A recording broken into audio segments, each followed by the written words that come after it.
Aujourd'hui, nous sommes sur une 206, 1,9 litre D. Attention, ce n'est pas une HDI. Ils ont changé le coffre, à mon avis. Panier de secours, mal fixé, ça se voit. Il est en train de descendre. Il est dans un état inacceptable. Donc ça, normalement, c'est une contre-visite à voir après. Le silencieux arrière commence à se balader comme une merde. C'est normalement une contre-visite. En plus, il touche l'amortisseur, comme vous pouvez le voir. Il touche l'amortisseur. Voilà. Ensuite, on a l'amortisseur droite qui commence à se balader à l'arrière, qui veut partir en fait. Donc c'est pas mal, c'est pas mal.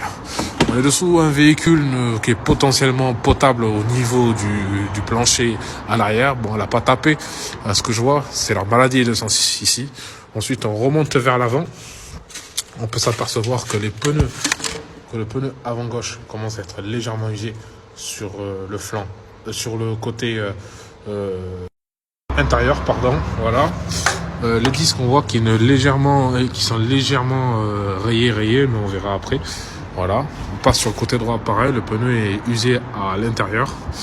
Et on est sur un véhicule qui fuit énormément d'huile. Donc ça m'empêchera de faire la pollution parce que je ne l'ai pas encore faite. Et on ne parle pas du garde-boue qui se balade. Donc ça, c'est, on va dire, potentiellement une contre-visite, mais à voir. Bon, les câbles qui sont mal fixés. Bon, voilà, ben écoutez. On va voir la suite. De remarquer un truc. Regardez, hein. Le truc est complètement dessoudé. Donc là, ça a lieu d'être en contre-visite. Donc, voilà. C'est pas mal.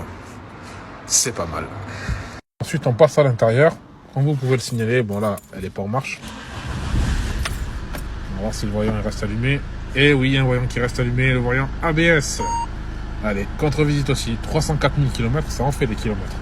Après, à l'intérieur, elle est potentiellement propre, mis à part que le pommeau de vitesse est inexistant.